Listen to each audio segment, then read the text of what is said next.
como el oído, como cuando veamos el tema de oído, van a ver que ambos se van formando aproximadamente a los 22 días de vida del embrión, ¿ya? Para la formación del ojo, lo primero que vamos a ver es la aparición de dos surcos ópticos, estos de aquí. Estos surcos ópticos después sufren una evaginación, como están viendo aquí, y forman lo que son las vesículas ópticas. Cuando se forman las vesículas ópticas, vean que la superficie de esta vesícula se pone en contacto con un tejido ectodérmico superficial. Este tejido ectodérmico superficial es muy importante, ya que después vamos a ver que va a formar el cristalino del ojo, ¿ya? Una vez que se han formado las vesículas, estas se vuelven a invaginar y forman la copa óptica o cúpula óptica. Pero vean que este tejido ectodérmico superficial igual se invagina junto con lo de la copa óptica, ¿sí? Para después, este tejido ectodérmico invaginado va a ir a formar la placoda del cristalino, luego formará la vesícula del cristalino y finalmente terminará formando el cristalino, ¿sí? ¿Está bien esta parte? Entonces, lo primero que ocurre para la formación del ojo, primero aparecen, hemos dicho, los surcos ópticos. Esos surcos se evaginan y forman lo que es la vesícula óptica, que se pone en contacto con el tejido ectodérmico superficial, que vamos a ver que ese tejido ectodérmico superficial va a formar después lo que es el cristalino. Después de que se formaron las vesículas ópticas, estas se vuelven a invaginar y forman lo que es la copa óptica o cúpula óptica. Y ahí vemos que también este tejido ectodérmico superficial ya se está invaginando también, ¿sí? Aquí en este dibujito, ustedes están viendo la copa óptica o cúpula óptica, donde pueden observar en la parte inferior aquí de la cúpula óptica, se encuentra una fisura que se llama fisura coroidea. Es muy importante que recuerden que adentro de esta fisura coroidea se encuentra la arteria hialoidea, que después vamos a ver que esa arteria hialoidea se va a convertir en arteria central de la retina. Así que consideren ese dato, ¿ya? Por otro lado, pueden ver aquí esta parte que corresponde a la boca de la cúpula óptica. La boca de la cúpula óptica va a formar la pupila. ¿Está bien? Ahora, si nosotros hacemos un corte de esta cúpula óptica, vamos a ver así, donde van a poder observar dos capas, miren, una capita externa, una capita interna, y en medio un espacio que está aquí de color blanco, que es el espacio intrarretiniano. Aquí lo mismo, capa interna, capa externa y el espacio intrarretiniano. Después nos dicen de que este espacio intrarretiniano va a desaparecer y van a quedar las dos capitas juntas, formando todo lo que viene a ser la copa o cúpula óptica, ¿sí? Y vean que el tejido ectodérmico que se invaginó, aquí ya ha formado la vesícula del cristalino. ¿Listo? Aquí se ve mucho más claro. Vean que la copa óptica es todo esto que está formado por dos capas. En realidad, toda esta parte recibe el nombre ahora de retina. La retina tiene dos capas. Una capa externa, que es esta de aquí, pigmentaria, porque tiene gránulos de pigmento. Y una capa nerviosa, que sería todo esto de aquí. ¿Listo? Y aquí ya está formado la vesícula del cristalino. Ahora, aquí nos dicen algo muy importante, que si nosotros dividimos esta copa óptica en 5 porciones, ¿sí? 1, 2, 3, 4 y 5. 1, 2, 3, 4, 5. Lo mismo aquí. 3, 4 y 5. Los 4/5 posteriores, que sería todo esto de aquí, los 4/5 posteriores de esta copa óptica, ¿sí? Se denomina como área visual. de la retina. ¿Listo? Entonces el área visual es todos estos 4/5 posteriores. Y este 1/5 anterior sería el área ciega. Entonces vamos a dividir en área visual a los 4/5 posteriores y área ciega este 1/5 anterior. ¿Ya? ¿Por qué hay esa diferenciación? Si bien nos están diciendo que este es el área visual, eso significa que con estos 4/5 posteriores de la retina, nosotros vamos a recepcionar las imágenes. ¿Y por qué esto es área visual y aquí ciega? Porque aquí en el área visual ustedes van a encontrar unas células fotorreceptoras que son los conos y los bastones, ¿sí? Pero además de los conos y bastones, como ven en este dibujito, aquí están los conos y bastones, además de ello tenemos también una capa que se denomina capa del manto, que está formado por células nucleares externas, nucleares internas y las ganglionares. Los axones de estas células ganglionares se van a unir y van a formar el nervio óptico. ¿Listo? Bien, entonces vamos a dividir toda esta parte de la copa óptica, lo dividimos en 5, los 4/5 posteriores es área visual, porque en esa área tenemos los conos y los bastones, ¿sí? Los conos y los bastones. Además tenemos la capa del manto, que está formado por las células nucleares externas, internas y las ganglionares. Veamos la porción ciega. ¿Sí? La porción ciega hemos dicho que es el 1/5 anterior, ¿no es cierto? Que en este dibujito, esto sería porción visual y la ciega sería esto de aquí, ¿verdad? El 1/5 anterior, ¿sí? La porción ciega no deja de ser importante porque forma dos estructuras que son fundamentales para el ojo también. Una de ellas que es la porción iridia y la otra que es la porción ciliar, ¿sí? Iridia y ciliar, ¿ya? En la porción iridia, vamos a ver aquí en este dibujito, pueden observar que en la porción iridia aquí tenemos los músculos del esfínter, de la pupila, y además tenemos también los músculos dilatadores de la pupila. No olviden que aquí el iris está formada por dos capas. La capa más interna es una capa no pigmentada y por fuera está la capa pigmentada y más por fuera tenemos aquí los músculos que ya les había dicho tanto los, ¿cómo se llaman estos? Los que van a, ¿qué?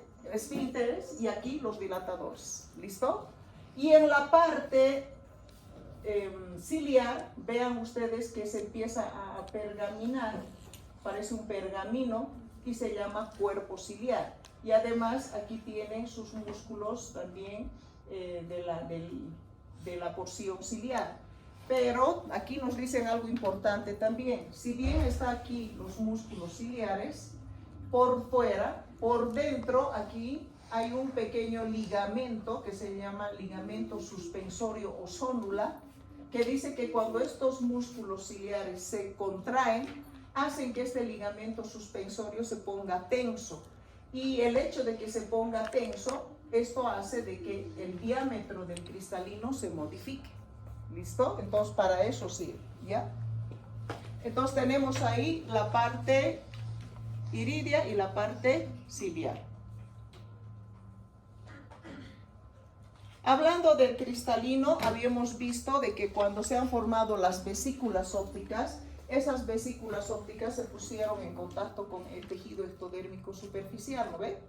Ahora vean que cuando se ha formado la copa óptica, cuando se ha invaginado esas vesículas y han formado la copa óptica, al mismo tiempo se invagina también este tejido ectodérmico. De tal forma que después la copa queda formada por esas dos capas que les había mencionado, la pigmentaria y la nerviosa, y aquí ya estamos viendo cómo se ha formado la vesícula del cristalino. Y empiezan a aparecer fibras que van a ir desde la parte posterior hacia la parte anterior. A eso llamamos fibras primarias del cristalino. Y luego aparecen otras fibras aquí en la parte central, a las que denominamos fibras secundarias. Y así es como se forma entonces el cristalino, ¿ya? ¿Cuál es su origen del cristalino? Entonces, ectodermo. A la quinta semana más o menos de vida del embrión, una vez que ya se formó todo esto de aquí, pueden ustedes observar aquí con líneas entrepunteaditas, ¿sí? Eso representa a lo siguiente. Nos dicen que a la quinta semana todo este globo ocular que se está formando es como protegido, es como recubierto la parte exterior por un tejido laxo, ¿sí? Que hacia la parte interna nos dicen que va a formar la coroides y hacia la parte externa va a formar la esclerótica. Además aquí les están diciendo también que la coroides se parece a la pía madre y la esclerótica se parece a la dura madre, ¿sí? Y nos hablan también de la cámara anterior. La cámara anterior es todo esto que está de color blanco. Y nos dicen que esta cámara anterior tiene como límites por dentro a una membrana. Entre un iris y el otro, aquí tenemos una membrana que se llama iridopupilar, ¿listo? Que estaría delimitando esta cámara anterior por dentro. Y por fuera, esta cámara anterior estaría delimitada por lo que es la córnea. Esto de aquí, la córnea, ¿listo? Entonces, además vean que esta cámara anterior del ojo está revestida por células planas. Entonces, la cámara anterior del ojo es todo esto de aquí, está como delimitado por dentro por la membrana iridopupilar y por fuera por la córnea. ¿Listo? Si nosotros hacemos un cortecito a nivel de la córnea, vamos a ver que en la córnea tenemos aquí 3 capitas. Una capa ectodérmica superficial, una capa intermedia que es el estroma de la córnea y una capita interna que es una capita epitelial. ¿Listo? Entonces tiene esas 3 capas la córnea.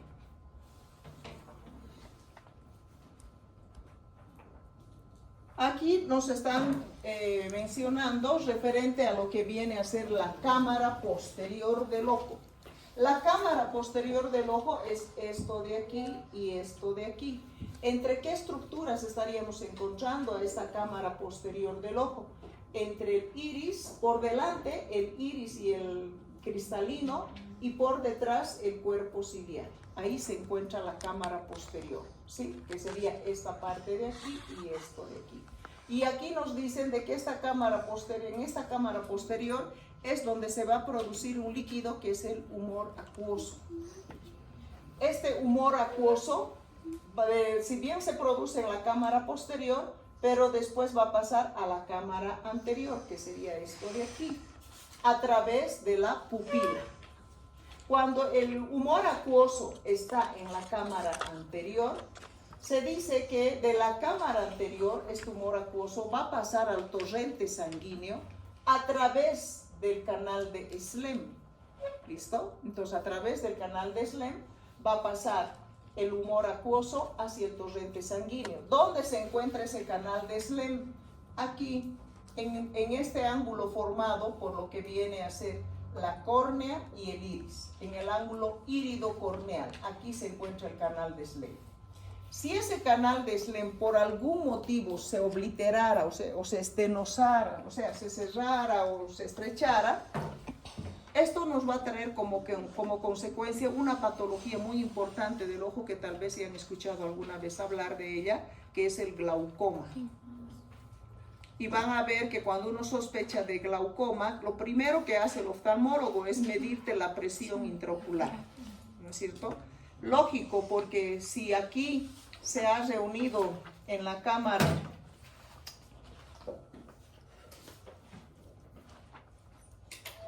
si aquí de la cámara posterior pasó a la anterior y en la anterior no hay cómo vaya hacia el torrente sanguíneo, aquí se acumula y esto aumenta la presión, ¿sí? A lo que llamamos entonces glaucoma. Ahora nos están hablando de esta parte del ojo, o sea, todo lo que está como delimitado por la cara interna de la retina y además el cristalino. Todo esto de aquí, que está ocupado por una sustancia blanquecina, transparente, gelatinosa, no sé si han hecho prácticas de ojo en anatomía, que cuando se secciona el ojo por diferencia de presión es lo primero que sale, ¿sí? Ese es el humor vítreo, humor vítreo. Nos dicen de que si bien aquí por fuera estaba rodeando el ojo todo este tejido que es laxo, nos dicen que a través de esta fisura coroidea, ese tejido entra aquí, a donde está la parte interna del, ¿cómo se llama esto? La parte interna del ojo, y va a revestir toda esta parte interna, y además se va a llenar de pequeños vasos sanguíneos, como están viendo aquí, ¿sí? Y nos dicen de que a esos vasos sanguíneos van a llevar también nutrientes todo a esa zona, porque la parte del cristalino viene a ser también un tejido que no tiene vascularización, es avascular. Entonces va a recibir su nutrición a partir de esos pequeños vasillos, ¿ya? ¿De dónde se forma este humor vítreo? Este humor vítreo es formado por ese tejido mesenquimatoso que ha ingresado y ha revestido toda la parte interna del ojo. Él es el encargado de producir el humor vítreo. Aquí estamos viendo cómo ambos globos oculares se conectan hacia el cerebro a través de lo que es el, ¿qué se llama eso? Tallo. ¿Qué se llama? Tallo óptico. ¿Sí? El tallo óptico va a unir entonces lo que son los globos oculares con la parte cerebral. Este tallo óptico tiene varios componentes, entre ellos está el nervio óptico, la arteria central de la retina, la pía madre, el aracnoides y la dura madre. ¿Listo? Aquí estamos viendo ya patologías y nos hablan de lo que es el coloboma del iris.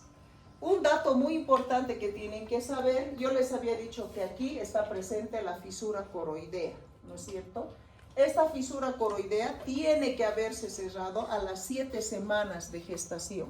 ¿Listo? Se tiene que cerrar. Si no se cierra esa fisura coroidea, eso va a dar lugar a que se produzca el coloboma de iris. Aquí en la imagen, el coloboma es esta parte de color oscura que están viendo. Muchos autores la comparan como una chapa de puerta antigua, dice, y la verdad que sí se parece a eso. ¿Ya? Esto es el coloboma. ¿Por qué se produce el coloboma? Porque no ha habido cierre de la fisura coroidea. Esto debería ya haberse cerrado, ¿sí? Y como no se ha cerrado, se ha formado aquí ese coloboma. Por otro lado, nos dice que el coloboma no solamente puede afectar a lo que es el iris, sino puede afectar también a la retina, a la coroides, incluso al nervio óptico. También tenemos en estas imágenes esto de aquí, que es otro tipo de coloboma, que es el coloboma de párpado. Puede ser en el párpado superior o, como observan aquí, en el párpado inferior. No se puede ver muy bien, ¿no? No se puede apagar una, a ver. En la otra. Sí. Así era, distinguísimo. Bueno, ahí están entonces los diferentes tipos de coloboma. Se dice que el coloboma es producido por una mutación del gen PAX2, ¿sí? Y muchas veces este coloboma puede asociarse, nos dice, incluso a un síndrome renal, que no es raro. Membrana iridopupilar persistente. Ya les habíamos comentado que la membrana iridopupilar se encuentra en este espacio, entre un iris y el otro, ¿sí? Si esta membrana iridopupilar no desaparece, queda, ¿qué pasaría con ese ojito? Si aquí pongo una imagen para que pueda ver ese ojito, esta imagen podría ser captada, ¿sí o no? Si está presente la membrana iridopupilar. No va a poder ser, porque esto va a actuar como una barrera, ¿sí? Entonces, ¿qué hacen habitualmente en estos pacientes? Hacen la cirugía para retirar la membrana y la persona recién puede entonces tener visión, ¿ya? ¿Cuándo debe desaparecer ya esta membranita? Entre la 6ª y la 8ª semana. Algunos dicen 7, otros dicen 6, 8. Desde la 6ª a la 8ª semana debería desaparecer la membrana iridopupilar. Por otro lado, nos hablan de las cataratas congénitas, que es esta porción blanquecina que están viendo aquí en los ojitos, ¿sí? Estas cataratas congénitas antes eran mucho más frecuentes. La última que vi debe ser casi como unos 10 años atrás. Sí, era una niña de 5 años, pero esto es bien leve. Ella lo tenía prácticamente todo, esto estaba blanco. ¿Sí? Era una opacidad del cristalino. ¿Y por qué ocurría esto? Habitualmente por hijos que nacían de mamás que se habían infectado de rubiola. ¿Sí? Peor aún si es que se agarró la enfermedad a la mamá entre la 4ª semana y la 7ª semana, que es la parte más riesgosa para esta patología. Entonces, las cataratas congénitas como causa más frecuente que era la rubiola. ¿Por qué no están viendo ustedes ya como nosotros veíamos antes con esa misma frecuencia? Porque ya supuestamente las enfermedades eruptivas ya han sido controladas, aunque hoy en día están volviendo a aparecer, ¿no es cierto? Hay casos ya nuevos de sarampión, de varicela. Bueno, rubiola todavía no lo hay, pero ya se suponía que estaban erradicadas, ¿sí? Por otro lado, les están hablando también aquí de lo que es el cordón o quiste de la arteria hialoidea. Si digamos esta es la arteria hialoidea, dice que la porción proximal de la arteria hialoidea es la que tendría que formar la arteria central de la retina. Y la porción distal de la arteria hialoidea tiene que desaparecer. ¿Listo? Ahora, si esa porción distal de la arteria hialoidea no desaparece, eso va a dar lugar a la formación de un cordón o quiste de la arteria hialoidea. ¿Está bien? ¿Sí? ¿Se entiende? Microoftalmia, el nombre ya lo está diciendo, micro, pequeño, oftalmia, ojito pequeño, que puede ser unilateral, como que también hay casos que pueden ser bilateral. Aquí cuando el paciente tiene microoftalmia, deberíamos nosotros estudiar ese ojito pequeño, si son dos igual, habría que estudiar para ver si la afección no es solamente en el tamaño, sino también en la estructura del ojito, ¿sí? Porque no solamente puede estar alterado el tamaño, porque microoftalmia es ojito pequeño, sino también la misma estructura del ojito puede estar alterada. ¿Listo? Aquí nos están hablando de la anoftalmia. Siempre que ustedes encuentren una A delante de un término, A quiere decir sin, o sea, no hay, ¿sí? Y si es anoftalmia, quiere decir que no hay ojo. Si bien ustedes ahí están observando que tiene formado el párpado, las pestañitas, todo, pero no hay formación del globo ocular. Y esto es mucho más grave todavía, porque lamentablemente se ha visto que estos pacientes que tienen anoftalmia muchas veces se asocian con patologías craneales súper importantes. Así que si ustedes tuvieran algún paciente con anoftalmia, están en la obligación de ver si no hay alguna anormalidad intracerebral, ¿ya? Aquí un término tal vez nuevo para ustedes, que es afaquia, ¿sí? ¿Qué es afaquia? Sin faquia, cristalino. Fíjense que aquí normalmente ahí está el cristalino y esta es una afaquia, no hay cristalino, ¿sí? Afaquia, entonces, ausencia del cristalino. Y aquí están viendo que no hay iris, entonces, ¿cómo se denomina? Aniridia, ¿ya?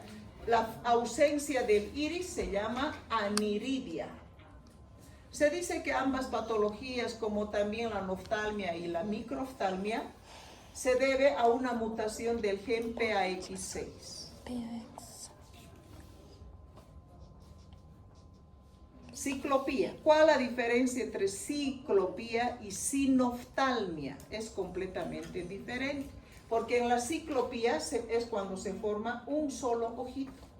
En cambio, sinoftalmia quiere decir fusión de ojos. Están los dos ojos, pero solo que se han fusionado. Esto de aquí, por ejemplo, ¿qué es? Es una sinoftalmia. Fusión de ojos, ¿sí? Ahora, aquí nos dicen que una patología en la que frecuentemente ustedes van a poder encontrar ciclopía o sinoftalmia es en la holoprosencefalia. Ya hace un tiempo yo les había comentado que la holoprosencefalia es una patología en la que hay una mutación de un gen que es el gen erizosónico SHH. ¿Cuál es la característica de esta holoprosencefalia?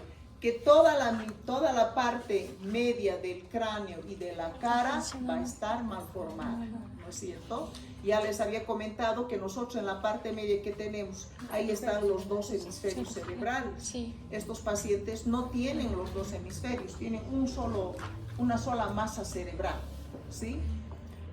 Y en la parte media de la cara, pues lamentablemente va a afectar a los ojitos, donde puede producirse una sinoftalmia, o sea, una fusión, o incluso puede dar lugar a un solo ojito, que sería la ciclopía, ¿sí? También, como está en la parte media la nariz, también va a ser afectada la nariz y también la boca. Y aquí, por ejemplo, miren, afectados los ojos, hay una sinoftalmia, aunque no crean, esta es la nariz. Bueno, aquí la boca no, pero aquí sí. Sí. ¿No es cierto? Entonces, todo lo que está en la parte media del cráneo y de la cara es afectado. Y aquí agregan además algo nuevo y que complementa a lo que ya sabíamos, que nos dicen que también la holoprosencefalia puede presentarse en el caso de que la madre sea alcohólica, puede presentarse si la madre es diabética. Bueno, esto ya lo sabíamos por mutación del gen erizosónico SHH, y también puede presentarse en situaciones en las que haya una alteración en el metabolismo del colesterol en la madre. ¿Listo? Entonces todas esas son causas de holoprosencefalia.